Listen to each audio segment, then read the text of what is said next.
Assalamualaikum warahmatullahi wabarakatuh. Kali ini saya akan menjelaskan tentang bagaimana melakukan perhitungan jumlah ataupun kapasitas mesin. Nah, perhitungan jumlah ataupun kapasitas mesin nantinya akan mempengaruhi kita dalam menentukan mesin yang akan kita pilih. Nah, pemilihan mesin ini sangat penting dan terutama pada jenis, kemudian juga spesifikasi termasuk pada dimensinya, karena mesin merupakan salah satu jenis fasilitas produksi yang mana merupakan langkah penting yang nantinya akan menentukan di dalam perancangan tata letak fasilitas atau layout selanjutnya. Nah, di dalam proses produksi tahap operasi tunggal, kita bisa melihat bahwa proses produksi yang dilakukan akan mendapat masukan atau input berupa bahan baku, kemudian akan menghasilkan output berupa produk. Nah, pada kenyataannya, proses yang dialami itu tidak hanya satu, tetapi ada berbagai jenis proses. Jadi di dalam kotak proses produksi ini terdiri atas berbagai proses, mulai dari 1, 2, 3, 4, 5, dan seterusnya, tergantung pada jumlah proses yang harus dijalani material untuk bisa menjadi suatu produk akhir. Nah, di dalam pola aliran tahapan proses yang bertingkat, ya, ini jika tunggal maka proses itu akan mendapatkan input, kemudian akan mengeluarkan output, di mana output yang dihasilkan itu tidak hanya berupa produk, tetapi juga menghasilkan scrap atau defect atau limbah. Nah, mungkin lebih jelas lagi pada yang dua tahap seperti ini, ya. Nah, kalau tadi pada tahap tunggal itu pada setiap proses akan menggunakan input atau bahan baku untuk menghasilkan output dan juga menghasilkan limbah atau scrap. Nah, output dari proses yang pertama akan menjadi input bagi proses berikutnya. Kemudian proses berikutnya ini akan menghasilkan output dan juga scrap lagi. Nah, output dari proses kedua ini juga akan menjadi input bagi proses ketiga dan seterusnya. Nah, bagaimana kita menghitung jumlah mesin yang dibutuhkan pada setiap proses ini nantinya akan sangat tergantung pada proses yang dilakukan, waktu proses yang dilakukan oleh mesin tersebut, kapasitas mesin, kemudian juga kapasitas produk yang akan kita buat. Nah, untuk lebih jelasnya saya akan langsung masuk ke contoh. Nah, dalam contoh kali ini kita memiliki 3 tahapan proses, yaitu proses 1, 2, dan 3. Kemudian mesin yang kita gunakan, ini adalah nama mesinnya. Ini hanya contoh saja. Kemudian jam kerja per periode. Nah, secara umum jam kerja per periode atau per hari adalah 8 jam per hari. Jadi sama untuk semua mesin, 8 jam kerja per hari total, itu jam kerjanya. Tetapi waktu yang digunakan untuk mengerjakan per produk, ya, jadi per produk itu di dalam mesin bubut akan diproses 15 menit per produk. Ya, jadi 15 menit per produk. Tinggal nanti dikalikan berapa produk yang akan dibuat. Kemudian di sini ada downtime. Downtime ini adalah waktu mesin pada saat berhenti atau istirahat atau tidak bekerja. Jadi mesinnya tidak bekerja. Tidak bekerja itu bisa karena istirahat, bisa karena delay dan sebagainya, ya. Tetapi yang jelas total downtime di sini adalah dalam menit, satuannya adalah sebanyak 70 menit, 80 menit, dan 40 menit. Jadi 70 menit dari 8 jam kerja, 80 menit dari 8 jam kerja, dan 40 menit dari 8 jam kerja.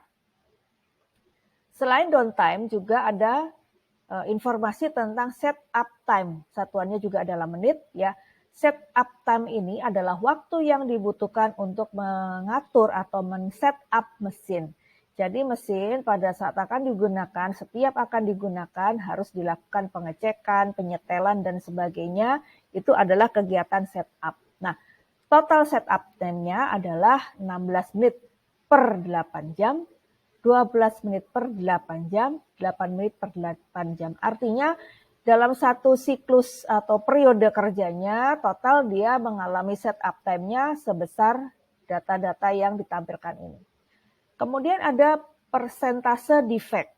Ya, persentase defect ini adalah sama saja dengan persentase scrap atau limbah atau buangan atau produk yang reject ataupun rusak yang dikeluarkan pada proses tersebut. Ya, jadi kalau pada slide sebelumnya, ya, di sini ada input, kemudian ada output. Jadi PGI ini adalah output yang dihasilkan, output utamanya. Sedangkan cabang yang ke bawah ini adalah persentase. Bisa scrap, bisa limbah, bisa buangan, bisa produk yang reject, ataupun produk yang cacat, ya, ataupun defect. Nah, itu yang dimunculkan di sini. Jadi ada persentasenya yang harus kita perhitungkan, sehingga nantinya total output yang dihasilkan plus defect-nya ini akan sama dengan inputnya. Jadi ada kesetimbangan massa. Nah, dari data ini, sebelum kita menghitung jumlah mesin, maka langkah pertama yang kita lakukan adalah kita menghitung efisiensi dari setiap mesin atau dari setiap proses. Nah, untuk menghitung efisiensi dari setiap proses, kita gunakan rumus utamanya, yaitu 1 minus DT plus ST per D. Jadi DT ini adalah downtime ditambah setup time per total waktu kerja per periode. Jadi downtime ditambah setup time ini adalah waktu yang terbuang per periode. Karena apa? Pada saat downtime mesin tidak bekerja. Demikian juga pada saat setup time. Sehingga downtime ditambah setup time ini adalah total waktu yang terbuang per periode. Kemudian dibagi dengan D di sini adalah waktu kerja total per periode. Kalau tadi adalah dalam satu hari 8 jam, berarti D-nya adalah 8 jam. Nah, kemudian di sini kita hitung untuk mesin 1. Jadi berdasarkan rumus utama ini, rumus dasar ini, maka untuk mesin 1 efisiensinya adalah 1 minus downtime-nya tadi 70, ditambah setup time-nya 16 dibagi dengan 8 jam dikali 60 menit. Karena satuan downtime ditambah setup time-nya dalam menit, sehingga yang 8 jam kita jadikan menit. Kita peroleh hasilnya adalah 1 minus 0,18 sama dengan 0,82. Artinya efisiensi dari mesin 1 adalah 82%. Demikian juga untuk mesin 2, 1 minus data downtime-nya 80 ditambah setup time-nya 12 dibagi 8 jam kali 60 menit. Hasilnya 1 minus 0,19 adalah 0,81. Artinya efisiensi mesin kedua adalah 81%. Kemudian untuk mesin 3, ini jadi 1 minus downtime-nya 40 menit, ditambah setup time-nya 8 menit, dibagi 8 jam dikali 60 menit. Sehingga 1 minus 0,10 hasilnya 0,90. Artinya mesin 3 memiliki efisiensi 90%. Selanjutnya setelah kita menghitung efisiensi, kita akan menghitung jumlah produk yang harus dibuat oleh masing-masing dari setiap tahapan proses. Nah, untuk menghitung jumlah produk yang dibuat oleh masing-masing tahapan proses, kita harus menghitung secara mundur. Karena apa? Kita menghitung berdasarkan pada output yang ditargetkan. Nah, dalam contoh ini, output yang ditargetkan adalah 150 unit per hari. Jadi artinya kalau ada 3 mesin, end product yang dihasilkan di mesin ketiga, karena mesin ketiga adalah proses yang terakhir, ya, maka end product-nya adalah output-nya sebesar 150 unit per hari. Nah, jika output yang dihasilkan atau end produknya 150 unit per hari, tentunya karena ada scrap, ada defect tadi, kita tidak bisa memasukkan input yang dalam jumlah yang sama, karena ada yang akan terbuang. Jadi kalau misalkan kita masukkan 150 unit per hari, tentunya yang dihasilkan pasti kurang dari 150 karena ada persentase defect di mesin ketiga. Nah, bagaimana kita menghitung inputnya? Nah, kita hitung dari outputnya dulu. Karena outputnya 150 unit per hari, kemudian ada efisiensinya, tadi defectnya tadi adalah 9% untuk mesin ketiga. Kita cek pada data di soal ya. Nah, di sini defectnya untuk mesin ketiga 9% atau 0,09. Sehingga kita kembali ke perhitungan tadi. Sehingga untuk menghitung input pada mesin ketiga atau P3 adalah 150 per 1 minus 0,09 atau hasilnya menjadi 164,84, kita bulatkan menjadi 165. Artinya untuk menghasilkan 150 unit pada mesin ketiga, kita harus memasukkan input pada mesin ketiga sebanyak 165 buah. Nah, input pada mesin ketiga ini adalah merupakan output dari mesin kedua. Jadi berjalan mundur. Nah, kita hitung untuk mesin kedua. Mesin kedua, karena input untuk mesin ketiga 165 unit, berarti adalah output dari mesin 2 165 unit. Kita hitung dengan cara yang sama, 165 per 1 minus defectnya, persentase defectnya 4%, sehingga 165 per 0,96 hasilnya 171,88. Kita bulatkan menjadi 172 buah, karena dalam satuan unit produk ataupun mesin itu kan tidak ada yang desimal, pecahan ya. Nah, 172 buah yang merupakan input untuk mesin kedua adalah output dari mesin satu. Ya, output dari mesin satu. Sehingga input untuk mesin satu berapa? Dengan cara yang sama kita hitung untuk mesin satu, 172 per 1 minus persentase defectnya 6%. Jadi 172 per 0,94, hasilnya 182,98, kita bulatkan menjadi 183 buah. Ya, artinya untuk menghasilkan 150 buah produk pada end product di mesin ketiga, di awal bahan baku paling awal di P1 di mesin 1 adalah sebanyak 183 buah. Nah, selanjutnya kita sudah punya data efisiensi, kita sudah punya data jumlah produk yang akan diproses pada setiap mesin. Sekarang kita akan menghitung jumlah mesin yang dibutuhkan sesuai dengan efisiensinya, sesuai dengan kapasitas produk yang akan diproses. Nah, sekarang untuk mesin 1, ya, jadi untuk penghitungan jumlah mesin kita bisa menghitung maju lagi, kecuali yang tadi menghitung jumlah produk kita harus berjalan mundur karena data yang kita miliki adalah data pada end product. Kembali ke perhitungan jumlah mesin, kita hitung mulai dari mesin 1.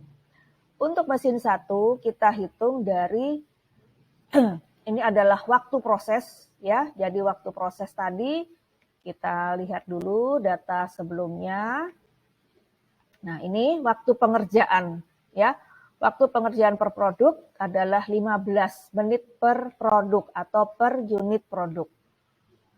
Nah, ini kita gunakan untuk menghitung di sini. 15 per unit produk ya, karena dalam menit ya, ini kita bagi 60. Kemudian kita kalikan dengan input yang masuk pada mesin 1 sebanyak 183 buah per 8 jam. 8 jam kerja dikali efisiensi. Efisiensi yang kita peroleh pada tahap 1 tadi sebanyak 82% atau 0,82. Sehingga hasilnya adalah 6,97 mesin pada N1 atau proses 1. atau kita bulatkan menjadi 7 buah mesin. Berikutnya, untuk proses 2 atau N2, mesin yang dibutuhkan adalah sebanyak waktu prosesnya 40/60 dikalikan dengan inputnya 172 per 8 jam kali 81% efisiensi atau 0,81. Hasilnya 17,69, kita bulatkan menjadi 18 buah. Kemudian untuk mesin ketiga atau proses ketiga, ini juga, maaf ini ada yang salah ya, mestinya 20 ya, kita cek pada data di sini. Nah, ini 20 ya. Nah, nanti bisa dikoreksi. Nah, jadi ini 20/60 ya, dikali 165/8 jam kali 90% efisiensinya atau 0,90. Hasilnya 7,64 atau kita bulatkan menjadi 8 buah. Nanti bisa dikoreksi untuk yang ini ya, jadi bukan 15 tapi 20 ya. Nah, itu adalah, jadi ada 3 tahap. Kita pertama hitung efisiensinya dulu, kemudian hitung jumlah produk yang akan diproses pada setiap mesin, baru kita bisa menghitung jumlah mesin yang akan dibutuhkan pada setiap proses. Nah, sebagai latihan soal, kalian bisa kerjakan di sini. Kalau tidak ada data jumlah produk yang akan diproses, bisa gunakan data sebelumnya yaitu 150 produk per hari. Nah, ini sama persis, jadi kalian mudah untuk membuat atau mengerjakan soalnya. Kemudian yang berikutnya adalah routing sheet.